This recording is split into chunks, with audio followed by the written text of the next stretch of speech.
The maritime sector has a wide range of opportunities for employment all over the world. Depending on the path that you choose, you could find yourself a water sports instructor, standing on the shores of some of the most beautiful beaches and lakes around the globe, with a career that feels like a lifelong gap year. Start out as a new instructor and quickly work your way up to beach manager, then chief instructor. You can even make a name for yourself in competitive water sports. Do you see yourself skippering a catamaran in the British Virgin Islands, delivering yachts around the world, or racing America's Cup yachts for a living? Or if the commercial world floats your boat, you could find yourself working on board some of the most important ships on the sea, getting hands-on with technology you couldn't find anywhere else. Instead, perhaps you belong on board some of the most luxurious vessels in the world, providing 7-star service, keeping everything shipshape, or as the captain. Make the ocean your office. Well, Palma International Boat Show, day number 3, and I'm joined here by Lauren from the UKSA. Well, this gorgeous custom line Novetta 30 and full sail, as most of your Belle Ile. But we're here today to talk about training and crew. Tell us a little bit about the UKSA.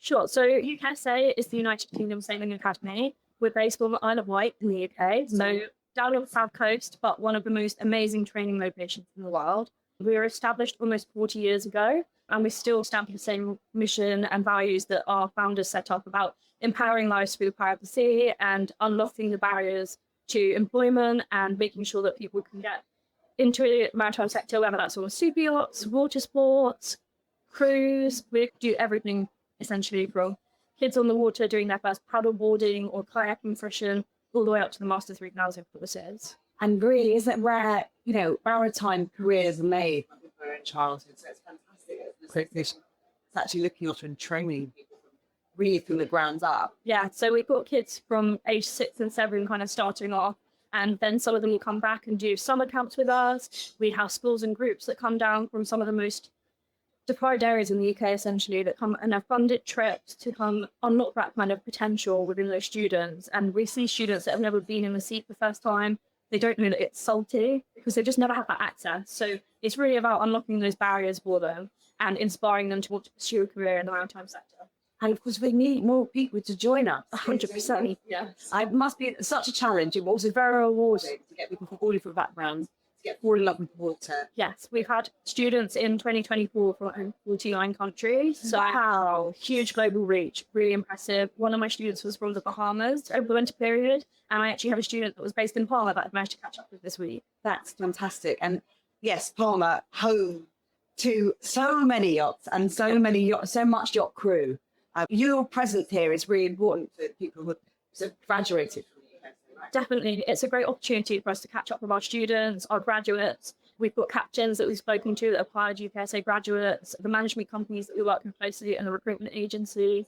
It's just a fantastic opportunity for us to widen our network, meet new partners. I've had some really exciting meetings this week about upcoming events. So it's just a fabulous place for us to come network and kind of showcase what we do. It's a really good opportunity for you. And as you said, Palma, you're going to hopefully be here a little bit more often, cement your presence here. Tell us a little bit about that. I know you're planning something. Yes. So the Seafarers charity that we work with very closely, and they sponsor several of our students each year. They've kindly granted us some money to come and deliver some more support to crew in the yachting hubs, including Palma, the south of France, Barcelona. So we're really trying to establish that presence, like you said, and support crew, whether they're UKSA graduates or not. It's all about making sure that crew are looked after in the industry. They have access to mental health support, our welfare team, career guidance, CV updates, whatever they need. We kind of want to show we're here for them. And mental health support is very important. We've seen a lot in the news media, the yachting news media in the last 2 years, that at last there is beginning to be the proper recognition about how much toll it takes. Exactly. So we've got a dedicated welfare team of 3 staff at UKSA. We've got Kim, who's our safeguarding and welfare manager. We've got Gemma and Ray. They're all fantastic. We really pioneered kind of mental health training within the industry at UKSA, and we've established our own mental health and wellbeing training seafarers course that we've now delivered to over 2,000 students. And we now have the potential to be able to deliver that on board vessels or in some of our partnership spaces. So we've been in discussions with one of the shipyards here in Palma recently, some of the management companies that we work with closely. So really trying to expand what we're doing into the wider industry. But even just last year on site, we delivered over 1,000 welfare sessions on site. It's just the most important thing for crew longevity. Of course, such a symbiotic industry. If you've got unhappy crew, then you're going to have the owner in the end. It's just the most important thing is to make sure it's the same. And in terms, especially of mental health, you're going to be doing here, hopefully, some wellness workshops to get some balance back into crew life. Definitely. We want to just make sure that crew are able to recharge, have a bit of time away from the vessel, or if they're looking for work, we understand it can be quite difficult. It's about really managing that rejection sometimes and keeping that momentum going to make sure that we know like the opportunities are there, but we just need to look after ourselves sometimes, make sure that we're getting the right sleep, we're eating the right foods, we're going to do some yoga sessions with regular instructors, and just really focus on looking after yourself as a crew member, because it's so important. Because if you don't look after yourself, you're not going to be giving your best when you're aboard, and like you said, that then affects the whole operation. Absolutely. And I think it's very difficult, as we know, to get a regular exercise routine when you're working a 16-hour days, what people do, or more than they have to do when they've got rest on, or when they've got a demanding schedule. So absolutely key that you can deliver not just your training in the UK, like you said, on board when needed. Definitely. And having you guys at the end of the training is an important thing. Yeah, we really say that we're not just here while you're at UKSA, it's your whole career. And we really do mean that. I'm in touch with students that trained at UKSA in the early 2000s. We keep a record of what vessels our students are on. So, for example, one of my colleagues messaged me to say that one of our students' vessels sold today. So reaching out, seeing if their job's safe, if they need any support, what the situation is with that. It could be that we know that there's crew at boat shows, so we may able to catch up with them. It really is a way that we can stay in touch and make sure that they are supported and they're not just doing it while they're at UKSA and churning people out. We want to make sure it's continuing throughout their entire career. Yeah, because the supportive is a very supportive industry, but far away from home, long work periods, uncertainty with lots of seasonal jobs that they absolutely need to score. Exactly, and it can be scary being away from home. Sometimes it's the first time that people have been away from family for extended periods. You might miss birthdays, weddings, funerals. So it's helping them access that support, and whether that's for UKSA or if we sign with our partners like this one. So just making sure that they know what's available for them and really being pioneers in that journey for them, and making sure that we're encouraging others to do the same. Absolutely, really fantastic work. And you mentioned there some partners of yours. You work with Ice One, we'll know Ice One. Who else do you work with to explore? So we're working really closely with Edmonton and Burgess. We've got really good partnerships with those. We recently did an event at the Monaco with Edmonton and the Palma Academy, which was fantastic. We had a great turnout of junior crew members looking for that support, that network to meet other people that are doing the same as them. We had Chris Anderson, who's the Director of Yacht Management at Edmonton, do a fantastic talk and Q&A with the students. But it was a really great opportunity for students to also get a bit of an introduction to the mental health training that we offer, do some CV updates, and just make sure that they understood that the chances are there, but sometimes you just need a bit of extra support. And there were students from UKSA, but also from America. We had students from New Zealand that had flown in the day before and heard about the event and were like, oh my gosh, we should go do this. So we're hoping to do more of that. And I've been in talks with Burgess today about another event in a few weeks that we're hoping to run, but we're hoping to do a lot more over the next year. It's very exciting and so good. Yes. That support system throughout people's training, because you can get lost kind of with tickets, being away from home, and juggling a whole career at sea is very difficult. Something else. We don't teach about it in school, do they? And sometimes people join the industry thinking that they just want to start out and see where it goes. And then after a season, they're like, okay, what next? So it's about us then discussing how much time off they've got, what their budget is for training, if the boat's going to help support with that, or what support we can offer. A lot of our students use the Slater funding to get through their OW modules, but we've also got support home at UKSA. So it's about working with them as an individual and really mapping out their career path for them. And that's the thing, isn't it? Lots of people many years ago one season with yachting, but people are so much more focused about career and building tickets and a deck side will end up driving boats, and then it's a bigger yacht. So we have our flagship cadetship program, which was designed in conjunction with the MCA.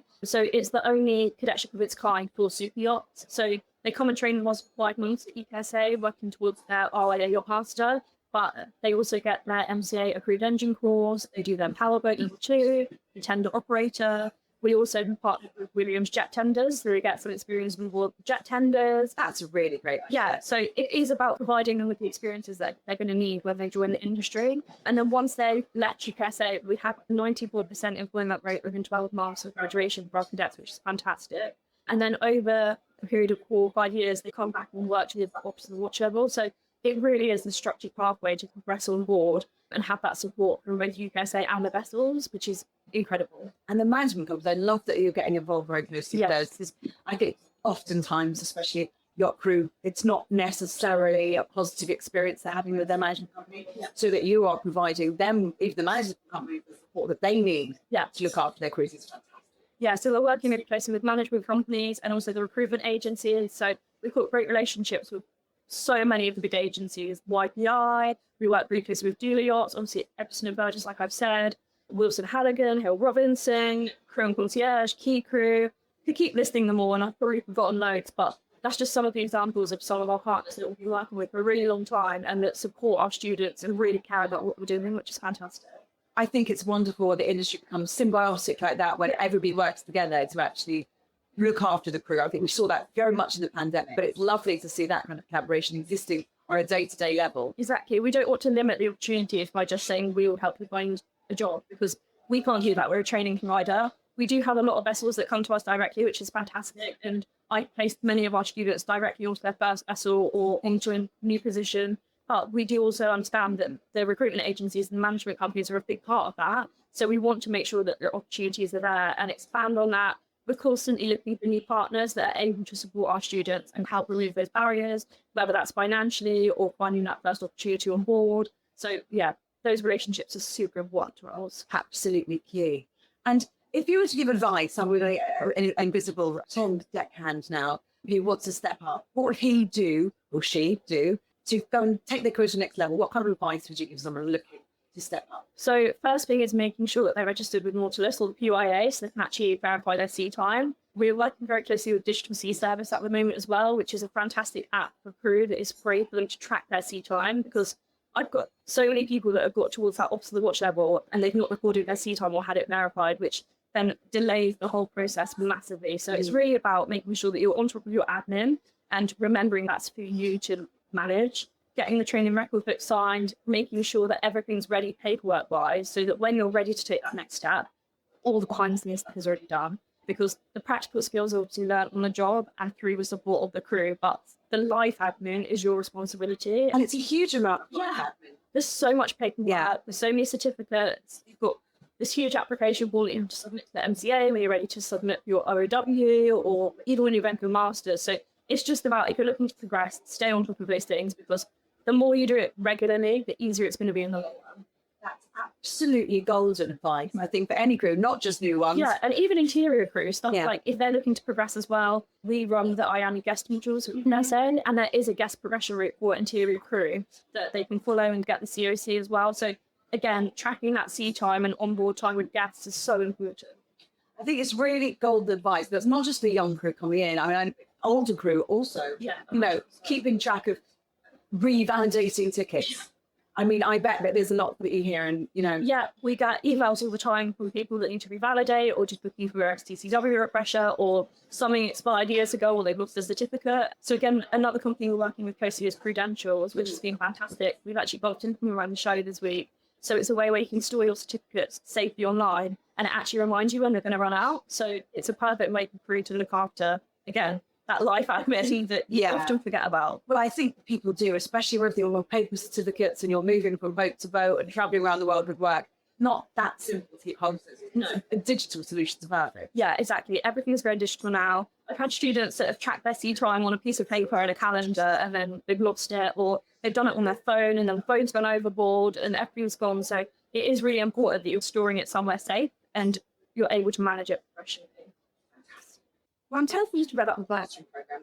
That's really unique and a really amazing initiative. Yeah, so we recently launched our Industry Careers Bursary. One of our directors actually launched it at the Super Investors Forum in London in the last few weeks. Yeah. So we've obviously identified there's a huge skills gap and Also, lack of crew with the correct skills, and we thought a huge work was needed to man these vessels, whether that's super yachts or across the maritime sector. Because the fleet of super yachts alone is growing exponentially. Yeah, continuously growing. The boats are getting bigger, people are getting rotation, people are retiring, but there's also lots of new crew coming in. So there are financial barriers though, and people from the diverse backgrounds really don't have access to the training or an understanding of what training is available. So we're really trying to work with the industry to support new people into the careers, training and employment opportunities. Let's talk about the lack of people. Yes. All kinds of backgrounds in the UK and all over the world.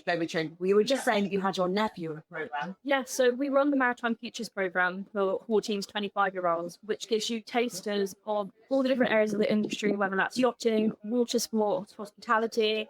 They do some work on our simulator suites, and it's a really broad kind of programme which talks about the RNLI, the Navy, super yachts, cruise liners. It's all the different opportunities they could go into, but yeah, my nephew actually moved to the UK from South Africa just before Christmas, and he was funded to complete the programme and had the best time. He's 14 years old and didn't really know what opportunities were out there. He's obviously left everything behind from back home. He's adopted, so he is actually back South African, and the opportunities that you would have had back home were minimal. So this has just expanded that massively for him. So being able to actually see it from my own family and through my own eyes, my nephew is fantastic. Absolutely. Broadening the horizons. It's not too cliche. Absolutely to do that at such a formative age. And I think as well, our industry, unless you've grown up sailing or got a connection, it's very close. It's hard to get into that. And I think people think that it's a very niche industry or elite industry. Yeah. So it's about letting people know that it's not about that. It is open to everybody. You don't have to know how to sail to do one of our courses.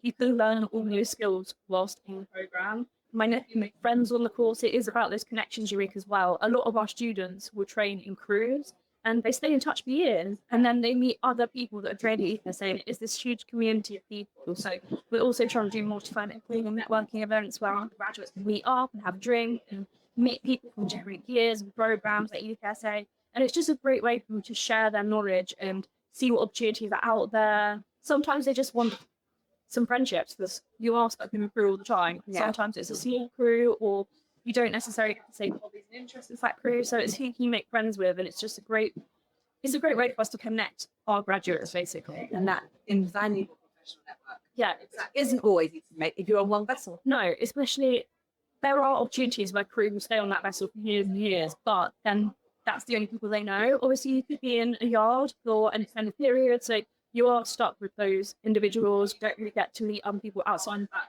kind of network. So it is about creating those opportunities for them to meet other people. And it is like I said, the other events we're doing are for non-UKSA graduates as well. We don't just want to support our students. We want to encourage more people to invest in their careers in the maritime sector and do further training or get the support that they need that they really do have the access to previously. Highly valuable for crew across the board and also an aspiring crew. Yes. So where can people catch up with you in the next few months? So I'm still going to be in Palma for a couple more weeks, actually. I'm finishing up the show this weekend. We're looking at doing another trip to the south of France and Italy in June. So me and our welfare manager, Kim, will be going on all of the ports, doing some catch-ups, hopefully doing some onboard mental health training. So we'll be working with our partners. We're doing the Morning for Yacht Show as usual, and we're hoping to maybe do a senior crew and captain event there to capture some of the more experienced people that maybe aren't sure what the next steps are, or they don't know whether they want to be shore-based. It's just about building those connections and actually making sure we're supporting her at all levels. We're potentially going to do another trip to Palma in the winter, and obviously during the off-season there are still crew around. There's a lot of crew here Yeah. in the I mean, that's the wonder of Yorker, which is yes, wintering and side destinations. Exactly. Crew love Palma. Yeah. And then Antigua is potentially on the horizons for us, which is very exciting. But it's obviously a big charter show. So many of our graduates are there each year. So it's a fantastic opportunity for us to actually showcase what we do a bit more globally and not just in the UK and the Med. We are really trying to expand that reach and build a global brand. We're recognised across the world. People know who we are, but how can we actually have that presence there? We're also looking at doing another event with Mornington again and the Business Academy because it was such a fantastic turnout. So we've got lots of exciting news. Very excited to be indeed, and I will see you at the Michael Yacht Show as per usual. Yeah, but thank you so much for Crew Awards from us today and telling us all about how the UKSA is supporting crew globally and also opening those windows to maritime careers.